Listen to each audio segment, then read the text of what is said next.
Assalamualaikum warahmatullahi wabarakatuh. Kawan-kawan ruang hampa dimanapun teman-teman berada, masih bersama saya Idris Firmansyah.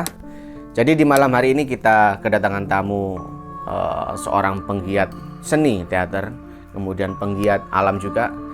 Dia adalah Mas Munir. Jadi Mas Munir pada kesempatan kali ini akan menceritakan pengalamannya ketika mendaki Gunung Pundak. Dalam kesempatan itu Mas Munir dan teman-teman, ada 3 orang itu, mereka mengalami kejadian mistis dan horor sekali ya ketika melakukan pendakian Pundak. Ada beberapa kejadian yang di situ Mas Munir hampir saja menyerah untuk mendaki gunung tersebut. Karena apa? Nah, tentunya teman-teman penasaran. Maka jangan kemana-mana, kita bertemu di ruang hampa.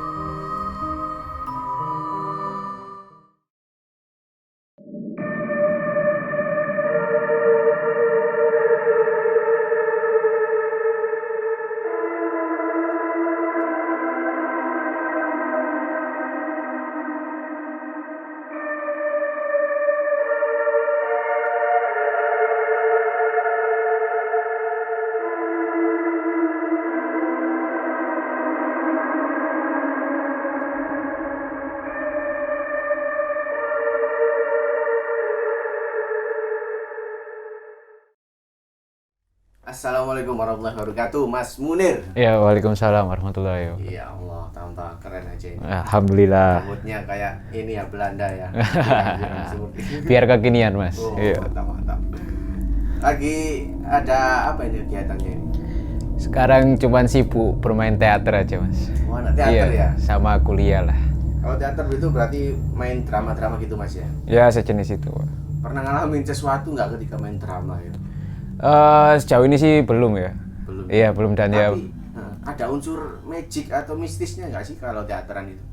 Kalau dengar dari orang-orang sih ya ada, cuman saya sendiri belum merasakan. Misalnya kayak ada ritual khusus sebelum main teater belum? Kalau kita sendiri sih nggak ada ya, cuman kita membutuhkan seperti konsentrasi aja gitu. Oh gitu, meditasi. Iya, meditasi. Keren sih, Iya. menarik juga mungkin buat dipelajari. Ini ngomong-ngomong, Mas Munir ini mau cerita tentang apa ini di ruang hampa ini?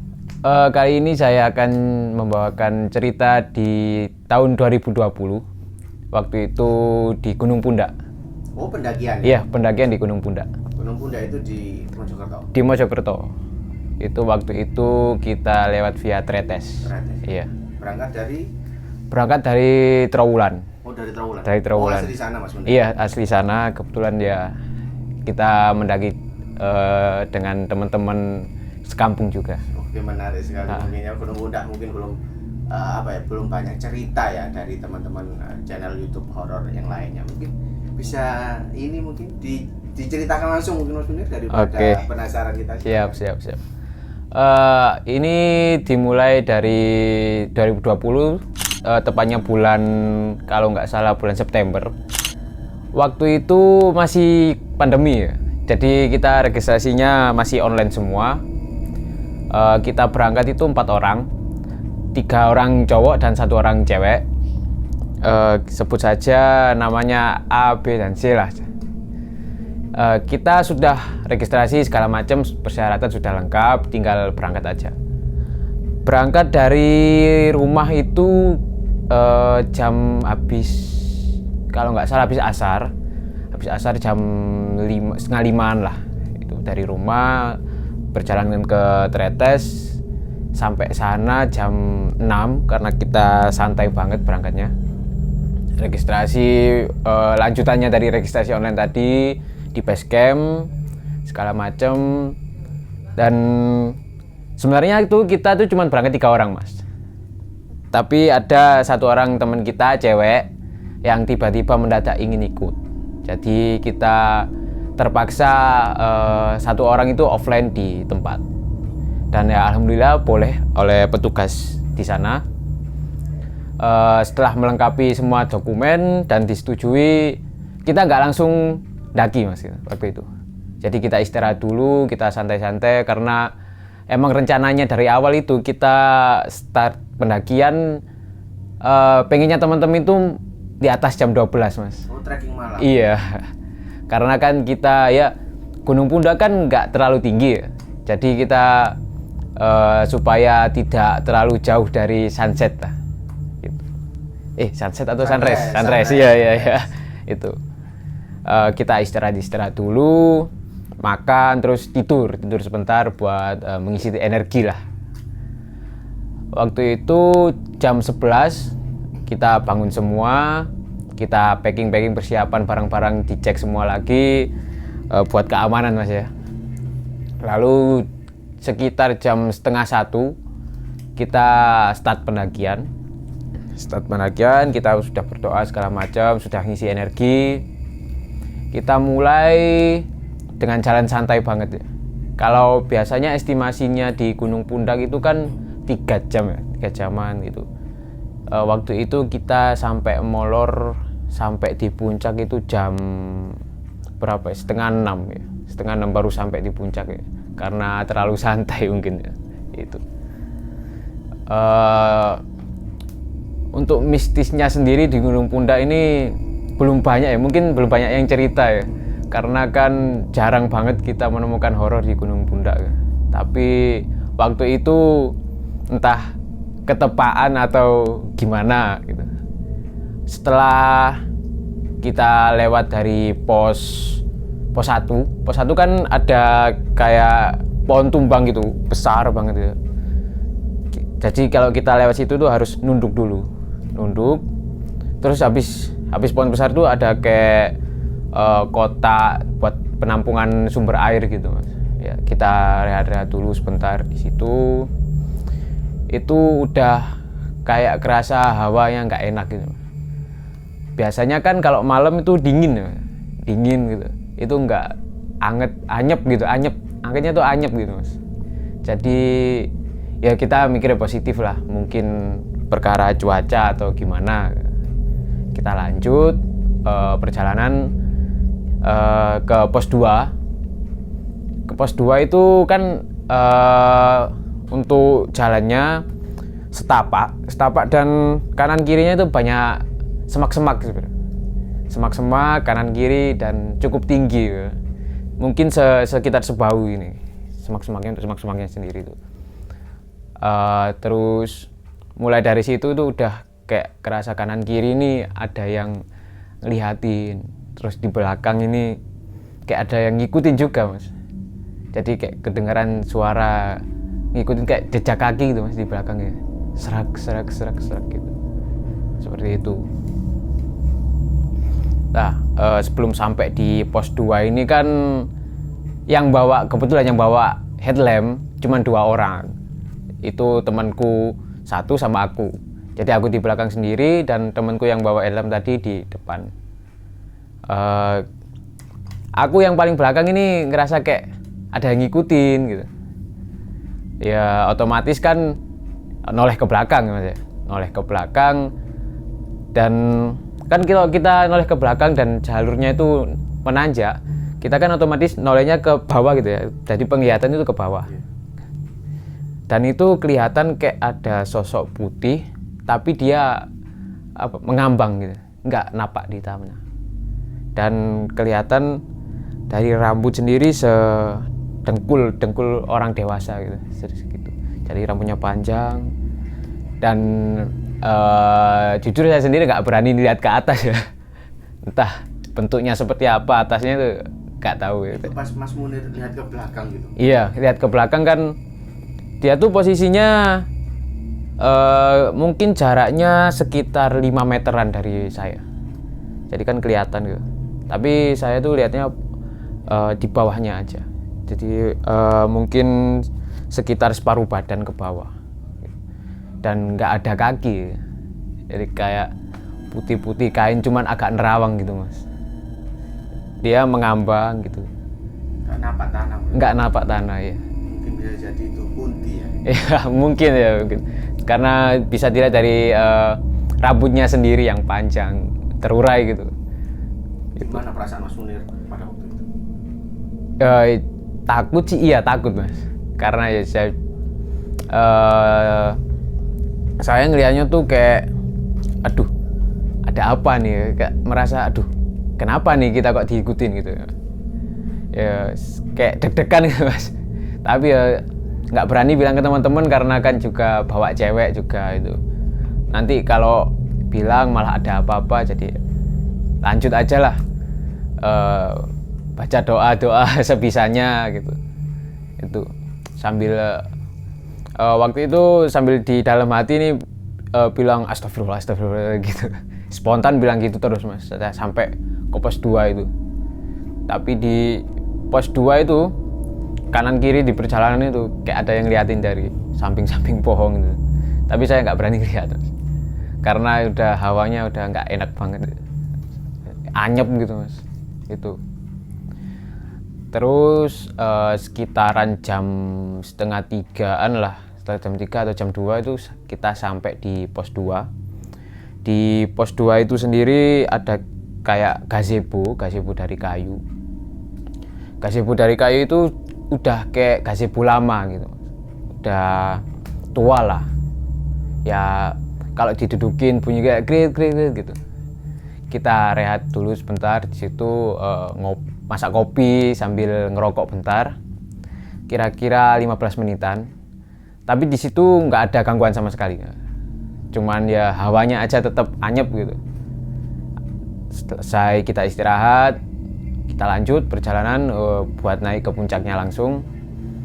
Setelah dari pos 2 ini kan banyak bonusnya Mas, kalau dibilang itu di trek pendakiannya. Jadi nggak menanjak banget gini. Nah itu di setelah pos 2 itu ada pring-pring bambu gitu, pohon-pohon bambu banyak banget. Nah temen-temenku minta istirahat, padahal dia tuh bisa dibilang yang paling kuat lah Pak di antara kita, karena juga sering mendaki juga. Kok tumben minta istirahat gitu kan Mas. Istirahatnya kebetulan kita istirahatnya di pohon-pohon bambu itu tadi, pohon-pohon bambu gitu. Nah kan ceritanya kan konon itu kan pohon bambu kan tempatnya ya yang begituan sih Mas. Itu langsung hawanya tuh panas, dari yang anyep langsung seketika drastis panas gitu. Tapi aku nggak bilang Mas ke teman-temanku kok panas gitu. Ya mungkin aku coba mikir positif, itu mungkin mungkin kecapean dari bawah langsung trekking ke atas gitu. Mungkin aku mencoba mikir seperti itu. Udah habis ngerokok lagi, kita lanjut itu. Sebelum ke puncak mungkin masih ada sekitaran 1 jaman lah, 1 jam lebih. Nah itu ada pohon besar banget itu. Terus dahannya itu kayak menjulang itu di jalur itu Mas. Tapi di atas itu ada sosok pocong Mas. Itu dia duduk di dahannya. Jadi bawahnya ini kayak orang duduk di pohon gitu Mas, di dahannya, jadi ngegantung gitu. Dan itu warnanya seingat saya itu coklat banget sih Mas. Coklat tanah gitu Mas.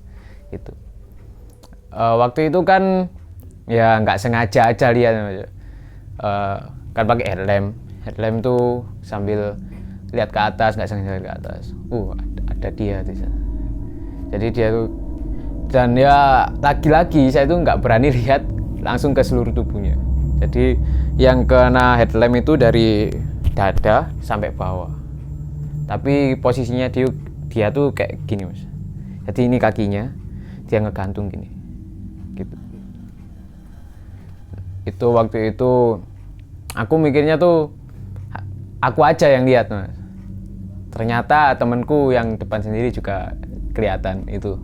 Malah dia lihatnya tuh bukan cuman itu, tapi ada yang lain gitu Mas. Nah lanjut lagi perjalanan sampai puncak. Waktu itu subuh jam 4:30 kita bangun tenda segala macam, kita masukin carrier, terus masak mie. Habis masak mie aku waktu itu sholat Mas, sholat subuh, karena teman-temanku itu udah sholat duluan, karena kan aku yang masakin mie sama buatin kopi. Teman-temanku sholat, gantian gitu mas ya, sambil jaga tenda. Itu sholatnya waktu itu agak jauh mas dari tenda karena tempatnya semak-semak rumput gitu mas, rumputnya tinggi-tinggi karena kita waktu itu milih lokasi tendanya, camp areanya itu agak di pojokan karena kita waktu itu pengen langsung view-nya ke Welirang, di belakangnya Welirang langsung itu. Jadi yang pojokan kanan sendiri itu, yang banyak rumput tinggi-tinggi. Jadi sholatnya agak jauh dari tenda. Nah waktu itu kan saya sholatnya sendiri. Sholat sendiri tuh kayak ada yang ngikutin mas. Ngikutin maksudnya dalam artian ngikut sholat. Jadi udah fokus sholat. Belum rakaat kedua, baru rakaat pertama itu ada yang nepuk gini. Jadi kan biasanya kan kalau sholat itu kan kalau kita sendirian terus ada yang mau ngikut jadi makmum itu kan nepuk pundak gitu. Itu ada yang nepuk pundak. Nah saya tuh ngiranya teman saya. Ya karena saya sholat ya fokus lah sholat dulu ya. Sholat dulu, selesai, noleh ke belakang. Dan niatnya mau ngajak salaman lah, nggak ada orangnya. Terus saya ingat, kan mereka udah sholat semua, masa ada yang belum sholat gitu, atau cuman jagain aja gitu pas sholat atau gimana gitu. Ternyata nggak ada. Saya balik ke tenda, saya tanya teman-teman, tadi ada yang ngikutin sholat ah? Katanya nggak ada, udah sholat semua kok. Oh ya udah, ya tak pendem dulu mas ya. Oke udah selesai semua. Set. Terus temanku yang depan sendiri tadi ngomong, saya kan kalau di Mojokerto kan dipanggilnya Senja mas ya. Ja, tadi pas di trek pendakian lihat sesuatu nggak? Dia bilangnya gitu. Loh, opo? Aku kan kayak pura-pura nggak tahu gitu mas ya. Pura-pura nggak tahu. Opo? Ndelok opo ya? Aku mangiku ndelok pocong. Katanya gitu mas. Pocong. Loh iya ta? Di pinggiran di. Katanya tuh bukan di pohon mas malahan. Bukan di pohonnya itu. Malah di depannya dia samping kanan. Gitu. Jadi ternyata kita tuh ngelewatin itu. Pocongnya. Iya. Jadi, nah akhirnya aku bilang gini ke temanku. Tapi awakmu ojo ngomong sopo-sopo yo. Aku yang ndelok mang. Aku bilang gitu ke temanku tadi mas. Tapi dia tuh posisi di atas pohon, di dahan. Loh iya ta. Oh berarti bener mang. Aku kroso iku ono loro cuman kelihatan cuman satu gitu. Jadi ternyata ada dua yang memantau kita ya, di perjalanan itu. Tapi yang di samping itu aku nggak ngelihat. Mungkin pas temanku aja. Tuh. Udah selesai. Kita kan pagi makan. Hawanya tuh dingin, berubah dingin. Gitu. Padahal yang dari panas banget langsung berubah dingin. Begitu matahari muncul langsung kayak dingin banget. Udah selesai, kita udah foto-foto segala macam, kita turun mas.